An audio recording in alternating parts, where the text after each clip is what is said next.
ଆରେ ଏବେ ଯାଇ ଇଏ ମୋତେ ଚିହ୍ନି ପାରି ନାହାନ୍ତି ଆଉ କେବେ କେଜାଣି ବୁଝିପାରିବେ ମୋ ଭାବନାକୁ। ମୋ ସ୍ୱାମୀଙ୍କ କଥା ହିଁ କହୁଛି, ଆଉ ଯାହାଙ୍କର କି ମୋ ଅର୍ଦ୍ଧାଙ୍ଗିନୀ। ଏଇ ଯେଉଁ ଡିମାର୍ଟ ଆସିଛନ୍ତି ଖାଲି ନିଜ ପାଇଁ ହିଁ କିଣିବାରେ ଲାଗିଛନ୍ତି, ମୋ କଥା ଆଉ ପଚାରୁନାହାନ୍ତି। ବି କିଛି ଦରକାର ନାହିଁ, ଏମିତି ଟିକେ ମିଛ ମିଛରେ କହିଦେଉଛି ମୋ କଥାରେ ଟିକେ ତାଙ୍କୁ ଫସେଇବା ପାଇଁ। ଭିତରେ ବହୁତ ସୁନ୍ଦର ରିବନ କ୍ଲଚର ଥିବା ଛୋଟ ଭେଣ୍ଟିଟା ଦେଖିଲେ, କିନ୍ତୁ ଆଣିଲିନି। ଏତେ ସବୁ ଜିନିଷ ଆସିଲେ ମୋର କିଛି ଉଦ୍ଦେଶ୍ୟ ତ ଅଲଗା ଥିଲା, ପିଜା ଆଣିବାର।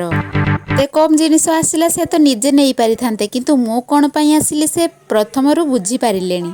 ପାଇଁ ତ ପ୍ରଥମେ କହିଥିଲି, ମୋତେ ସେ ଚିହ୍ନି ପାରିଲେଣି। ଆଣିପାରିଲେ ତ ଆସିବାର ଉଦ୍ଦେଶ୍ୟ କ'ଣ? ଦେଲି ନା 149ରେ ପିଜାଟେ ଆସିବ। ନ ବୁଝିପାରିଲେ ନ ଜାଣିପାରିଲେ ମୋର ହିଁ ଫାଇଦା ହବ। ହେଇଯିବ ବୋଲି ଡେରି ନ କରି ଜଲ୍ଦି ଜଲ୍ଦି ପଳେଇ ଆସିଲ। ବୋଉଙ୍କ ହାତରେ ଗୋଟେ ସ୍ଲାଇସ୍ ଧରେଇ ଦେଲୁ।